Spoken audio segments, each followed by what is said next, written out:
Christ, soyez les bienvenus. Nous avons partagé la Sainte Seine. Nous avons eu ce moment de proximité, d'intimité avec notre Dieu.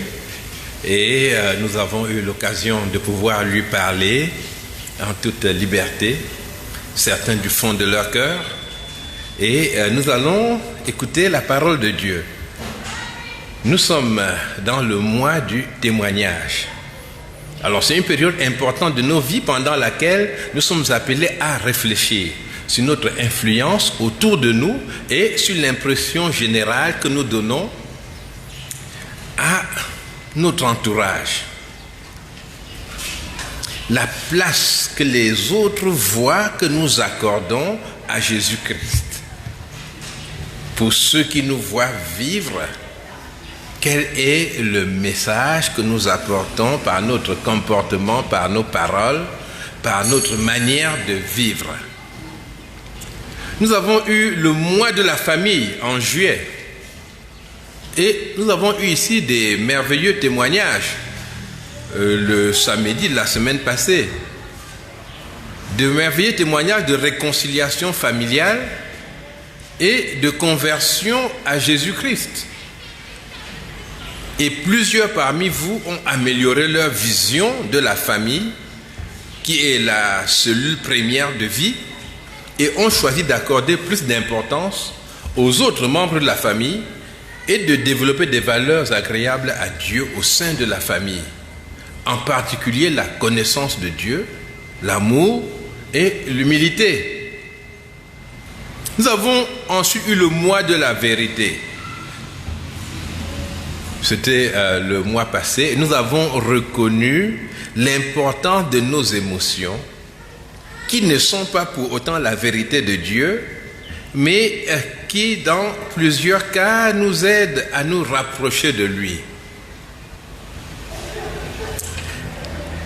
Et nous avons aussi, nous sommes rappelés que Dieu est esprit, et qu'il nous appelle à le servir en esprit et en vérité. Aujourd'hui, nous parlons de notre témoignage et nous allons considérer de façon plus précise la qualité de notre témoignage. Le texte biblique est un classique de la Bible, c'est-à-dire c'est un texte qui est connu par cœur d'un grand nombre de croyants. Il ne faut pas avoir honte si vous ne le connaissez pas. Vous connaissez sans doute un autre texte, mais celui-ci, ajoutez-le parmi ceux que vous connaissez par cœur.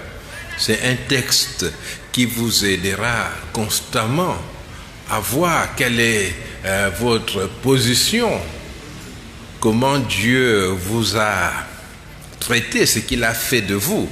Dans la première épître de Pierre, au chapitre 2, et c'est le verset 9. Vous, au contraire, vous êtes une race élue, un sacerdoce royal, une nation sainte, un peuple acquis, afin que vous annonciez les vertus de celui qui vous a appelé des ténèbres à son admirable lumière. Dieu nous appelle à annoncer ses vertus, c'est-à-dire pas seulement ses hauts faits, mais ses qualités, son amour, son pardon, bref, à présenter le caractère de Christ au monde. C'est bien pour cela que l'apôtre Paul dit que nous sommes en tout lieu le parfum de Christ, partout où nous nous trouvons. Et ce n'est pas parce que nous arrivons à produire le parfum de Christ. Nous le sommes de par la position que Dieu nous a donnée. Et le Seigneur nous demande simplement de nous laisser utiliser par lui, de le faire de tout notre cœur. Et Dieu veut que le monde vienne à lui. Dieu veut être adoré et aimé des hommes, et il veut que les personnes de bonne volonté soient sauvées. Notre témoignage, c'est le moyen de croissance de l'Église. Dieu a voulu que l'Église grandisse à partir du témoignage des enfants de Dieu. Je parle de l'Église comprise dans tous ses sens, soit l'Église en tant que la famille de Dieu, c'est-à-dire tous ceux qui appartiennent au Seigneur Jésus-Christ, ou bien l'Église locale même. Et la croissance harmonieuse de l'Église est fondée sur le témoignage des enfants de Dieu. Contrairement à ce que le monde pense, c'est là la pensée de Dieu. Il n'y a pas d'autre développement de l'Église dans l'enseignement de la Bible. Évidemment, dans l'histoire, nous voyons des contre-témoignages. Mais disons déjà que dans les Actes des Apôtres, les disciples annoncent les vertus du Seigneur auprès des Juifs. Ils annoncent l'évangile aux Juifs dès les premiers chapitres. Voyons l'apôtre Pierre et les autres disciples qui conduisent le jour de la Pentecôte un grand nombre de personnes à la connaissance de Jésus-Christ, simplement en racontant ce qu'ils ont vécu avec lui, en répétant le message qu'il leur a donné, en disant « c'est lui le sauveur du monde ».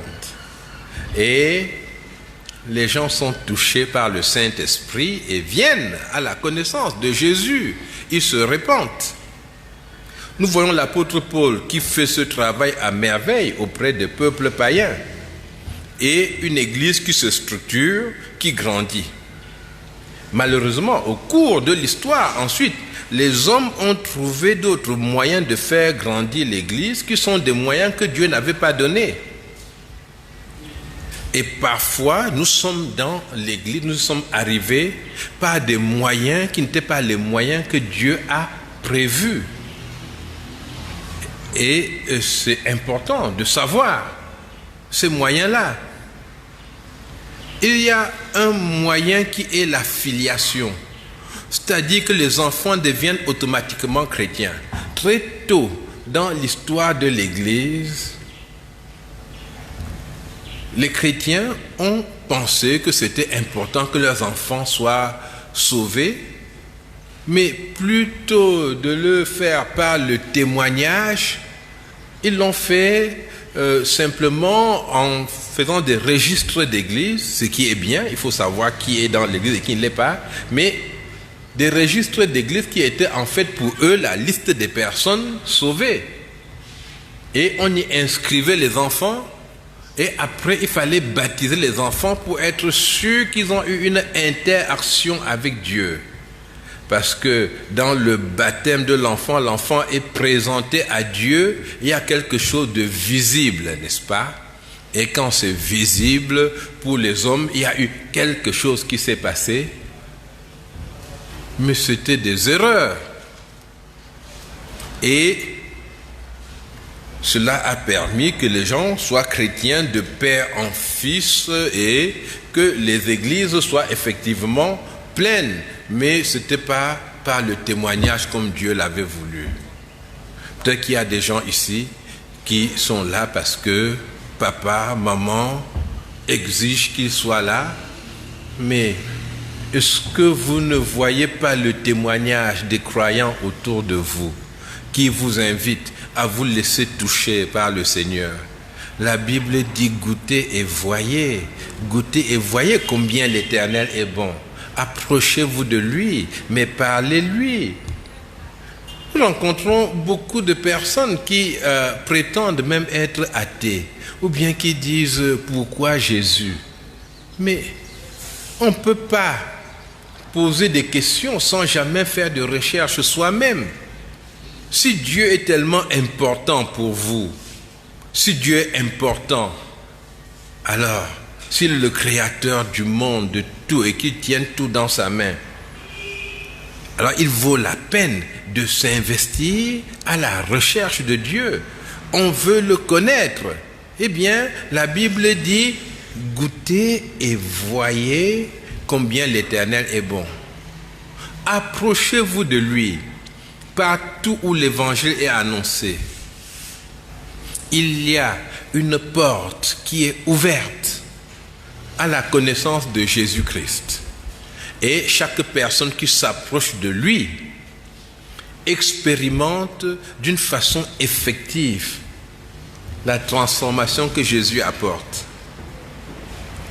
Un autre moyen que les hommes ont utilisé pour faire grandir l'Église, qui était dans certains cas devenue leur propriété, c'est-à-dire un corps qu'ils défendaient, et ce n'était plus le Saint-Esprit qui était le Seigneur de l'Église. Dans l'histoire, on voit que c'était la violence. Effectivement, dans les grands empires, il y avait des chefs qui voulaient se faire adorer. Dans la Bible, vous avez l'exemple de Nebuchadnezzar. Et très tôt dans l'Église aussi, il y a eu, partout en Europe et en Asie, dès que les chrétiens étaient en position de force, il y a eu une frange qui a tenu à convertir les autres de force. Parce que c'est une période dans l'histoire du monde où on avait choisi de conduire de force les autres à servir le Dieu qu'on voulait. C'est-à-dire que dans une guerre, celui qui était vainqueur obligeait l'autre à adorer son Dieu. C'est difficile à expliquer parfois en Afrique, n'est-ce pas? Parce que, évidemment, dans nos villages, l'idée ne vient pas à quelqu'un de voir passer quelqu'un et de lui dire « Viens adorer mon Dieu ». Mais là, je crois que ça fait rire, puisque mon Dieu ne le connaît même pas, n'est-ce pas? Mon Dieu, c'est mon Dieu à moi. Mais dans ces empires qui sont des empires universels, l'idée du Dieu créateur, du Dieu qui devait être adoré par tous, était présente. Et c'est une idée qui vient de Dieu lui-même. Mais il y a eu des guerres de religion et des croyants qui obligeaient d'autres croyants à adhérer à leur religion à eux. Les catholiques contre les protestants, c'est-à-dire les gens étaient brûlés sur des bûchers parce qu'ils n'étaient pas partis à la messe, parce qu'ils avaient critiqué le pape, ils n'avaient pas adoré la Vierge. Et ce que nous oublions souvent, les protestants aussi contre les catholiques. C'est-à-dire dans les pays qui étaient devenus protestants, par exemple en Angleterre, les catholiques à leur tour étaient persécutés et même pourchassés. Ils devaient se cacher. Et c'est comme cela que, à cette période, il y a des gens qui ont pensé développer l'Église de Dieu. Et la violence, quand ça ne marche pas, parfois c'était la ruse, la corruption morale. Beaucoup de nos parents ont connu l'Église par la colonisation. Et cela embête certains chrétiens qu'on parle de la colonisation. Ils trouvent que c'est manquer d'amour envers le colonisateur. Mais on n'efface pas son histoire. Et ce n'est pas manquer d'amour de visiter sa propre histoire, de voir d'où on vient, afin de mieux se diriger. Oui, beaucoup ont connu l'Église par la colonisation et sont rentrés au contact de la Bible d'une façon autoritaire et brutale. Ils étaient obligés de déclarer qu'ils ont cru pour survivre. C'est comme cela que vous voyez, par exemple, dans notre pays, des zones entières qui appartiennent à une religion donnée. Par exemple, si vous prenez les presbytériens, si vous allez dans le centre, le sud, vous trouverez beaucoup de presbytériens, parce que c'était cela le partage qu'il y a eu au départ. Les calvinistes qui ont pris le nom d'église évangélique au Cameroun se sont déployés dans l'ouest du pays, par exemple, et puis là-bas, vous pouvez trouver beaucoup de protestant, calviniste, c'est-à-dire Église évangélique du Cameroun. Les catholiques sont partis partout, n'est-ce pas? Et bon, on les trouve partout. Mais c'était le colonisateur. Les conversions étaient encouragées en vue d'une position dans la société. Des choses comme ça. Mais ce n'est pas comme ça que l'Église grandit. Et ceux qui sont venus à Dieu dans ce cadre-là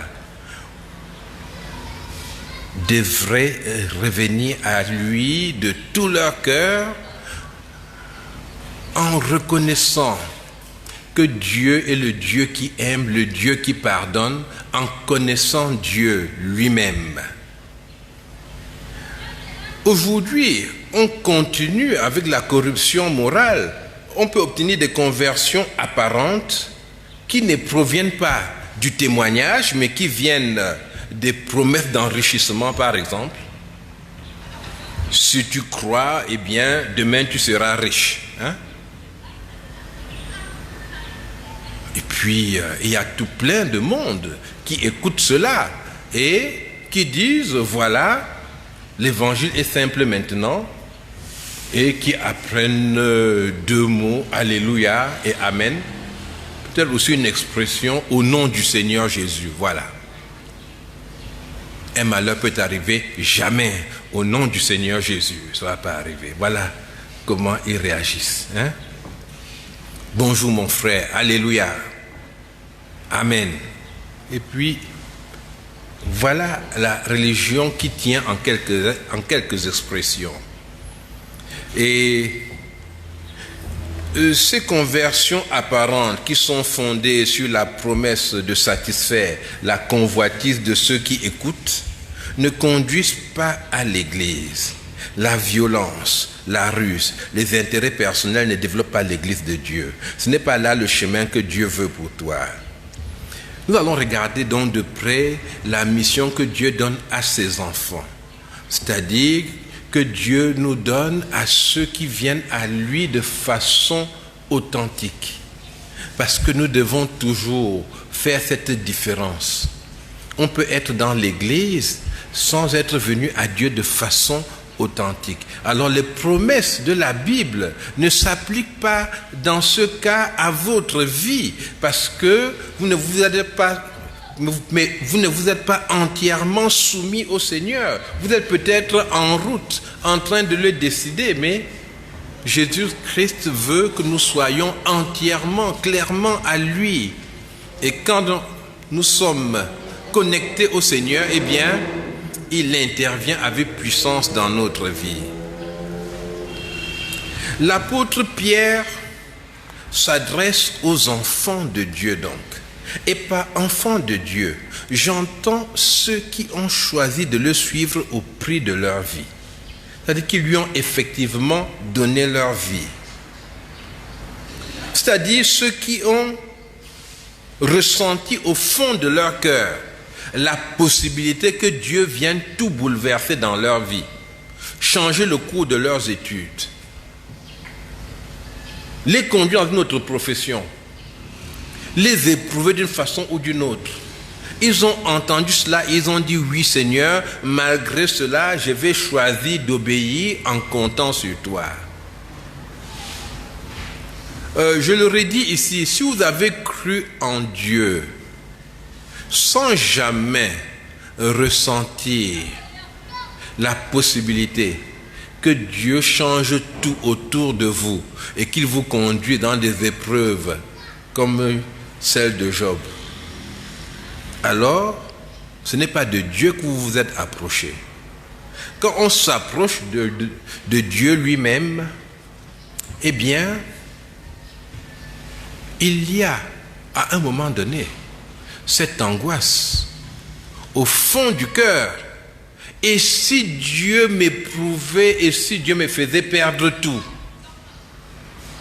Et on se dit non, il ne peut pas. C'est impossible. Et on cherche ceux qui sont pour la prospérité, par exemple. Non, Dieu va toujours me bénir, il va m'aimer, il va me garder. Mais au fond de soi-même, on entend encore la voix de Dieu qui dit non. C'est pas comme ça que Dieu fait. Regarde dans la Bible. Il y a des gens qui n'ont pas été comme tu dis là. Regarde l'apôtre Paul, il était dans les naufrages. Hein? Est-ce que tu sais nager, toi? Hein? Parce qu'il fallait s'accrocher à quelque chose. Dans la mer. Regarde Pierre, les autres, ils n'étaient pas riches. Et Dieu te montre Matthieu, qui s'appelle Lévi aussi. Et Lévi, qu'est-ce qui se passe pour lui? Lévi était un inspecteur d'impôts. On dit inspecteur d'impôts ou des impôts? Inspecteur de... je ne sais pas quand. Des impôts? Bon. C'est vrai que je suis un peu loin des inspecteurs des impôts depuis un bon moment. Donc, Lévi était inspecteur des impôts et il était dans son bureau et Jésus est passé. Lévi aurait bien souhaité donner une offrande à Jésus.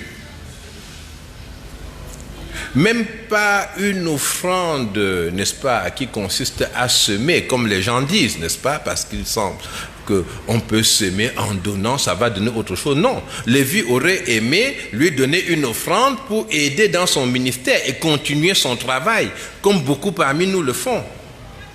Mais il y a la rencontre avec Jésus-Christ. Et Jésus lui dit, ah, toi, qu'est-ce que tu fais là? Lève-toi et suis-moi. Et la Bible dit, Lévi se leva, c'est Marc 2,14. Lévi se leva et le suivit. C'était fini pour son travail. Peut-être il s'est levé et il a dit, bon, je vais là-bas rapidement ce matin, attendez-moi, j'arrive, je reviens dans 2 heures. Non, c'était fini. Lévi s'est levé, il est devenu un disciple de Jésus. Après ça, les patrons de Lévi apprenaient qu'on les a vus là-bas, vers le lac de Tibériade. On a vu Lévi à Cana, on a vu Lévi à Capernaum. Mais Lévi marche maintenant comme un fou. Eh bien, la vie de Lévi a changé. Donc, quand tu viens à Jésus, s'il n'y a pas chez toi cette question-là, est-ce que ma vie peut changer? Et si ma vie change, je fais quoi? Si tu n'as pas répondu à Dieu, je vais accepter. Si tu n'as pas dit Seigneur, je suis d'accord. Si tu n'as pas considéré ce qui pour toi est le pire sur le plan social, eh bien, il y a encore une étape à faire pour toi. La relation avec Dieu est une relation où tu acceptes de prendre tous les risques à cause de Dieu. J'insiste beaucoup là-dessus parce que nous ne devons pas courir en vain. Sinon, nous sommes dans des églises, nous chantons, nous dansons et puis nous nous investissons. Et après, nous sommes rejetés par Dieu parce que nous n'avons pas aimé suffisamment le Seigneur jusqu'à lui abandonner notre vie. Ce que Jésus te demande, c'est ta vie. Absolument. Ne l'oublions jamais. Parce que quand il a ta vie, il est capable de la transformer maintenant. Mais si tu n'apportes pas ta vie, tu attends quoi? De l'argent, des choses comme ça? Ce n'est pas son but pour toi. Il veut transformer ta vie en sorte que tu sois capable d'annoncer les vertus de notre Seigneur partout où il t'envoie. Je relis le texte de Pierre. Vous, au contraire, vous êtes une race élue, un sacerdoce royal, une nation sainte, un peuple acquis. Alors, nous allons regarder ces termes-là qui montrent notre nouvelle identité en Jésus-Christ. Jésus utilise ici, par la bouche de Pierre, les mêmes termes qui étaient adressés à Israël. C'était des termes qui rappelait la promesse de Dieu à Israël si Israël marchait avec lui. Et l'Église est l'aboutissement de l'amour de Dieu sur la terre. L'Église, c'est l'Israël spirituel. Le Seigneur dit, nous sommes une race élue. Voilà notre nouvelle position. Nous sommes un peuple spécial. Un peuple avec qui Dieu a une histoire. Dieu nous a choisis. L'élection, c'est le choix. Donc, il a pris, mais il nous a considérés. Il a trouvé qu'il était bon qu'il nous prenne avec lui. Nous ne connaissons pas sur quels critères, mais nous sommes la race élue de Dieu. Donc, c'est une qualité que Dieu t'a donnée automatiquement par ton union avec Jésus-Christ. Parce que Dieu aime son Fils. Et ceux qui viennent à Jésus prennent leur place en Jésus-Christ. Marche avec Jésus. Le Seigneur dit, si quelqu'un me sert, eh bien moi et le Père, nous viendrons en lui, nous ferons en lui notre demeure. Et nous sommes la race élue, le sacerdoce royal. Jésus-Christ est à la fois sacrificateur et roi. Dans l'Ancien Testament, les deux fonctions étaient absolument séparées. David, malgré son amour pour le Seigneur et son intérêt pour le temple, n'avait pas le droit d'offrir des sacrifices. Et Jésus-Christ est le sacrificateur, le grand sacrificateur. Il est aussi le roi par sa position de fils de Dieu lui-même. Et nous sommes sacrificateurs avec lui. Nous servons dans son temple et nous apportons à Dieu des sacrifices spirituels qui sont le fruit de nos lèvres qui confessent son nom. Nos louanges sont des sacrifices spirituels. Notre engagement à son service est un sacrifice spirituel. Donc, il est en même temps le souverain sacrificateur qui nous organise dans le service du temple, mais il est aussi le roi qui donne de la puissance à ses serviteurs qui peuvent aller dans le monde avec la capacité qui vient de lui. Nous sommes dans le sacerdoce royal et nous sommes la nation sainte. Nous sommes déclarés saints. Et ici, il faut bien comprendre que notre sainteté n'est pas une sainteté que nous avons acquise par nos efforts. Nous sommes déclarés saints. Et le Seigneur veut que nous le restions. La sainteté est opposée au péché. Nous sommes une nation sainte qui a reçu la capacité de résister au péché. Et voilà un élément très très important dans notre témoignage. On ne peut pas penser, témoigner, n'est-ce pas, dans un groupe, parler de Jésus-Christ, et ensuite que le même groupe vous voit en train d'entrer dans une relation adultérine ou de fornication avec d'autres personnes. Il y a des gens qui se disent chrétiens et qui le font, et qui expliquent que ça m'a dépassé.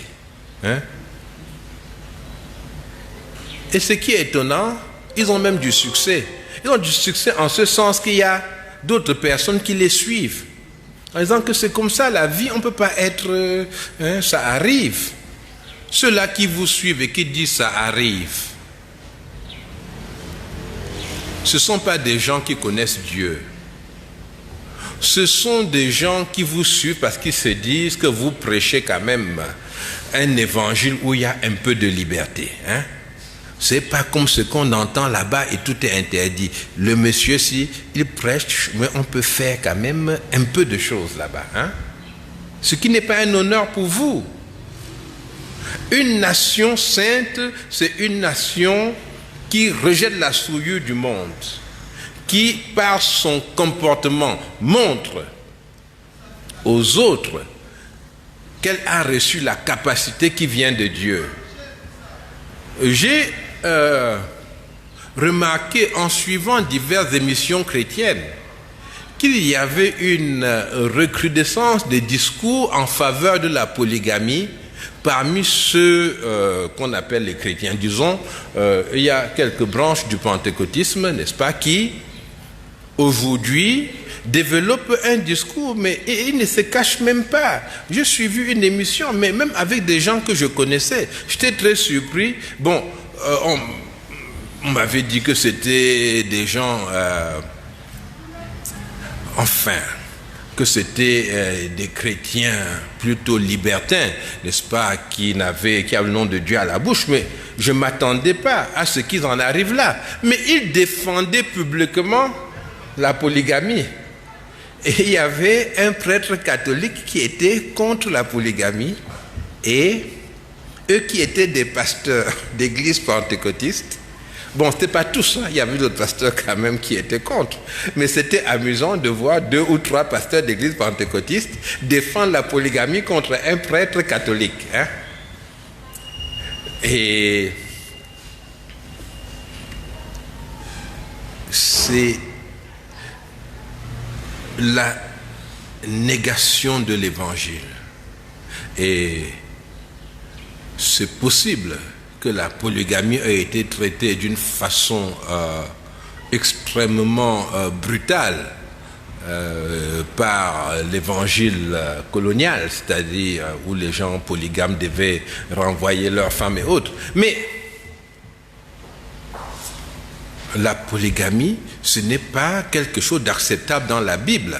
Et d'ailleurs, je consacrerai une étude biblique à cette question-là parce que j'ai été surpris de voir des chrétiens authentiques m'écrire à ce sujet pour dire « Est-ce que tu as vu la vidéo là ?» Qu'est-ce qu'on peut lui répondre? Comme s'il y avait des arguments susceptibles de les convaincre de cette polygamie. Nous sommes une nation sainte. Une nation qui ne vit pas selon ses convoitises, selon ses tentations. Et ensuite, et enfin, nous sommes un peuple acquis. Le peuple acquis, c'est un peuple racheté. Donc, qui a du prix et de la considération aux yeux de Dieu. Nous sommes un peuple acquis par Dieu lui-même. Nous ne sommes pas un peuple qui est lié, n'est-ce pas, par tous les sortilèges du monde. Nous ne sommes pas un peuple à délivrer. Nous avons été délivrés par Jésus-Christ lui-même. Nous lui appartenons maintenant. Et il faudrait que les chrétiens le comprennent bien. Lorsque nous venons à Jésus-Christ, la Bible affirme qu'il n'y a plus de condamnation. Le Seigneur veut nous placer dans une position où nous sommes capables de le servir. Mais beaucoup perdent du temps en disant « Seigneur, oui, détache-moi de ceci, détache-moi de cela. » Mais il va te détacher comment encore? Tu es détaché si tu as saisi la main de Jésus-Christ. Maintenant, marche avec lui et expérimente la victoire de Jésus dans ta vie. Va annoncer les hauts faits de Dieu, les vertus du Seigneur. Et justement, cette annonce, c'est là le témoignage de qualité qui doit englober toute notre vie. Un témoignage de qualité. Parce que tu es de la race élue, dont Dieu te donne la capacité de le servir avec joie. Je crois que nous devons apprendre à être des croyants joyeux. C'est-à-dire des croyants qui apportent la joie à ceux qui les entourent. Et il y a tellement de croyants tristes, c'est pas possible. Vous les voyez, vous avez envie de pleurer avec eux. Le dimanche, ils sont tristes. Hein? Mais si on est triste le dimanche, qu'est-ce que ça va donner en semaine? Toujours triste. Peut-être que Dieu les a trompés, je ne sais pas. Hein? Mais est-ce que Dieu peut tromper quelqu'un? Mais laissez-vous remplir par la joie du Seigneur. Dieu donne sa joie à tous ceux qui choisissent de la recevoir, tous ceux qui se tournent vers lui et qui choisissent que Jésus-Christ est vraiment suffisant. Et qui dit, Seigneur, je suis d'accord avec tous tes plans dans ma vie. Évidemment, si tu viens à Jésus-Christ et que tu tiens à avoir, par exemple, absolument une voiture, et chaque jour, tu dis, c'est le jour où Dieu va me donner ma voiture. Et le jour passe, le soir arrive, tu n'as pas de voiture. Alors, tu deviens de plus en plus aigri, tu deviens frustré. Comme cela qu'il y a des gens malades qui, au lieu de se laisser gagner par la joie du Seigneur, disent, tant que je ne suis pas guéri vraiment, je ne vais pas sourire. Oh là là, mais pourquoi? Christ vit en toi. Laisse-toi gagner par la joie de Jésus-Christ. C'est maintenant le moment de le servir. Ce n'est pas pour plus tard quand tout ira bien. Non, il y aura de nouveaux combats pour toi. Nous savons en communion avec Dieu. Et nous pouvons ainsi répandre partout le parfum de Christ parce que nous le portons en nous.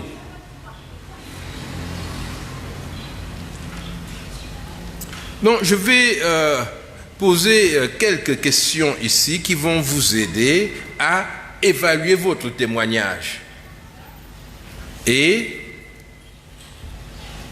la première question que je voudrais poser, parce que j'en ai 3.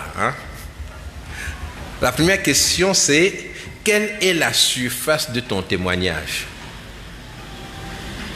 Bon, évidemment, la surface, c'est pas d'aller, faut pas une règle, n'est-ce pas, pour calculer la surface du témoignage, mais c'est-à-dire les personnes que tu atteins par ton témoignage.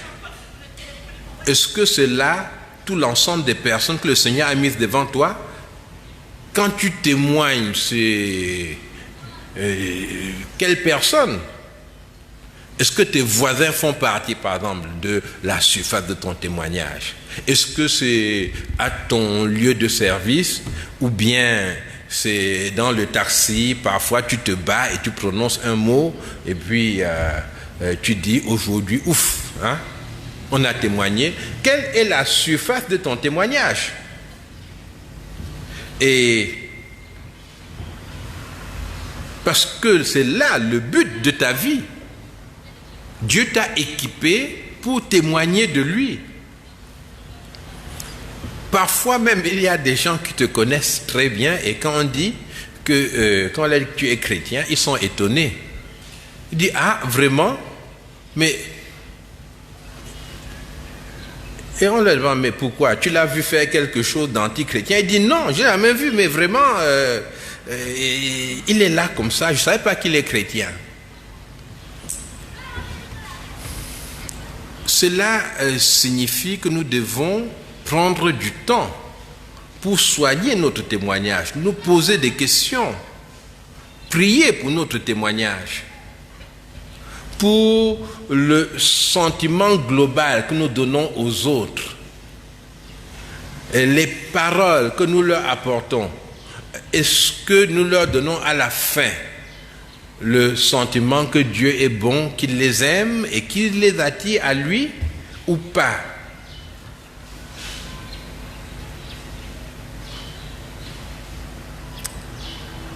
Nous devons prier pour les personnes à qui nous avons parlé de Jésus-Christ. Accepter de les visiter. Il ne s'agit pas de parler à quelqu'un et parfois on a honte, n'est-ce pas? On se dit, ah, je lui ai parlé, et puis on se met à le fuir. Alors qu'il a entendu, il veut écouter la suite. Mais on a parlé, on a jeté un caillou, n'est-ce pas, sur le toit, ça a fait du bruit, et puis on s'enfuit. Non. Vous êtes une race élue, une nation sainte, un sacerdoce royal. Nous sommes des gens sérieux. Et la deuxième question, c'est toujours sur la surface de ton témoignage. C'est une surface qui augmente chaque jour. On peut dire une surface croissante. Ou bien, c'est une surface qui décline. Tu témoignes de plus en plus. Est-ce que tu parles de témoignage au passé? Ah, quand j'avais cru vraiment, dans le taxi, c'était chaud. Quand j'avais cru, non. Donc tu es en train de baisser, c'est ça? Alors que tu as été appelé à annoncer les vertus de Dieu aux autres, l'amour de Dieu, le pardon de Jésus-Christ. Donc, il s'agit là de se ressaisir. Le témoignage, c'est notre activité et il faut que cela grandisse. Maintenant, la troisième question, c'est sur la profondeur de ton témoignage. Tu parles aux autres. Bon, mais est-ce que ce que tu leur dis, ce que tu leur montres, c'est susceptible de les aider à connaître Jésus-Christ? Par exemple, vous pouvez aller dans votre bureau, dans le milieu professionnel, comme beaucoup de chrétiens, de bons chrétiens le font, et ils disent, voilà, il faut qu'on fasse une cellule de prière ici. Il y a des chrétiens qui sont spécialistes des cellules de prière. Vous l'embauchez. Bon, moi je suis chrétien, enfant de Dieu, mais parfois vous embauchez des gens qui arrivent, ils sont chrétiens, et vous voyez qu'ils sont en train de fabriquer une cellule de prière dans l'entreprise. Bon, je ne suis pas contre. Mais en général, les cellules de prière, cela suppose que chacun prie là-dedans et qu'on est tous enfants de Dieu. Et après, vous les voyez prier pour l'entreprise. Après, ils viennent vous demander quels sont les sujets de prière de l'entreprise. Mais enfin, on a arrangé ça ensemble.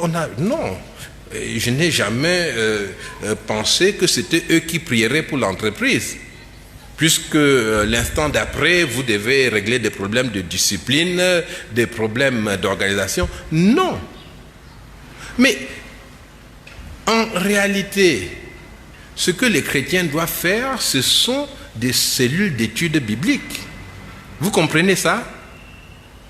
L'idée que la prière, mais c'est la prière à qui? Celui qui a son veau d'or, il vient prier.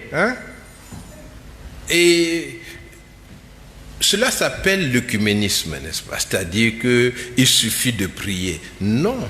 Des cellules d'études bibliques, ça par contre c'est très très important parce que vous apportez la Bible qui est la parole de Dieu.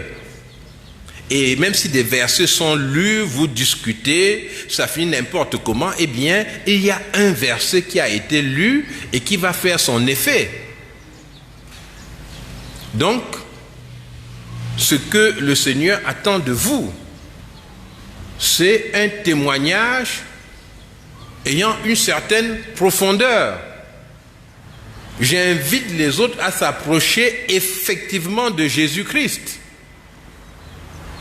Je ne prononce pas ces paroles, oui, Dieu nous appelle à nous aimer, et puis à aimer, mais selon quoi? Quand l'autre entend à nous aimer, qu'est-ce qu'il entend par là? Généralement d'ailleurs, quand une jeune femme dit Dieu nous appelle à nous aimer, tous les hommes sont contents. Il dit vraiment, mais merci beaucoup. Oui, moi je vous aime déjà. Et qu'est-ce que ça donne ça? Non.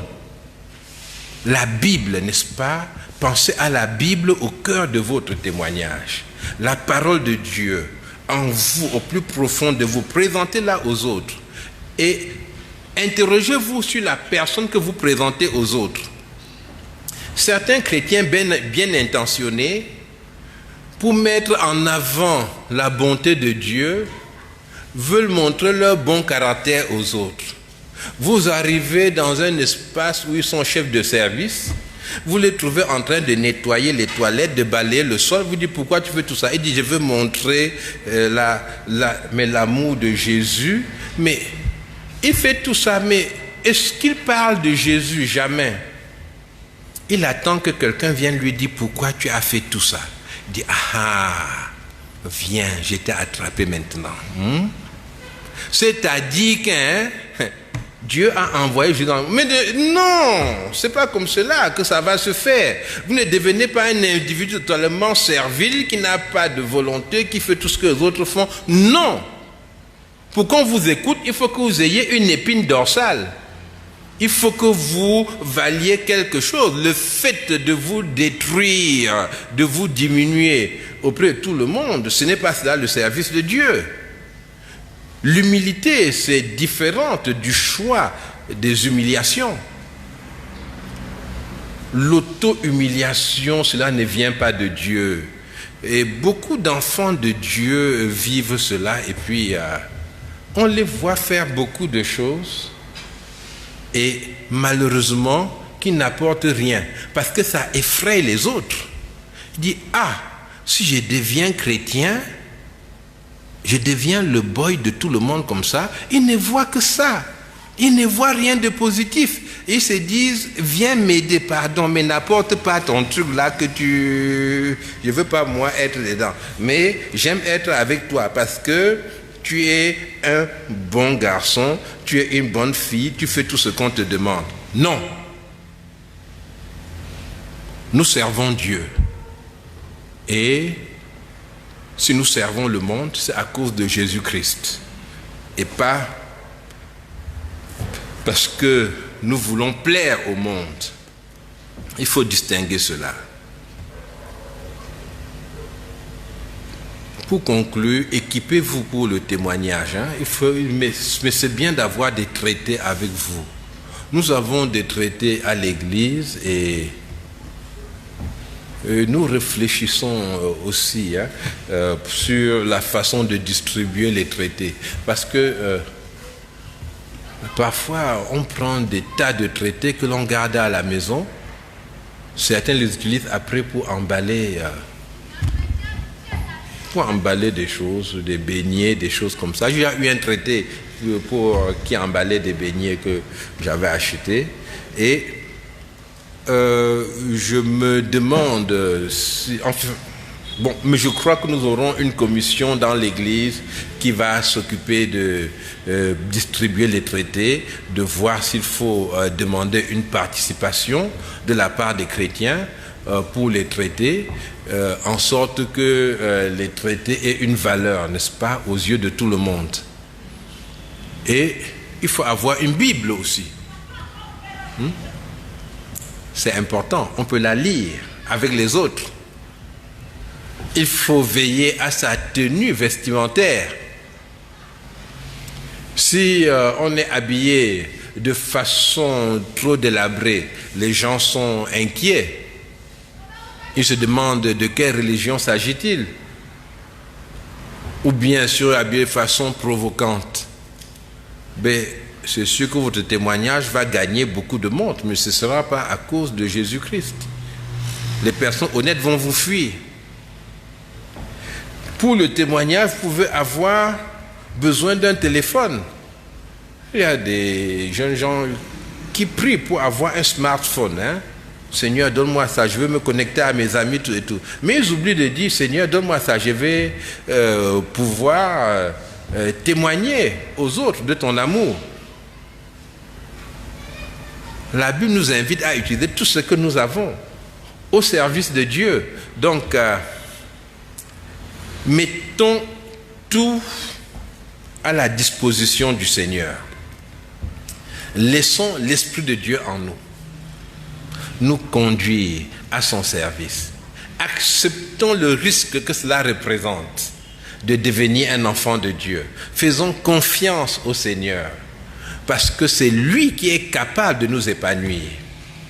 Et soyons certains que si nous acceptons d'être de cette race élue, de cette nation sainte, de ce sacerdoce royal, de ce peuple acquis, eh bien, le Seigneur saura prendre soin de nous et nous conduire dans une vie véritablement épanouissante.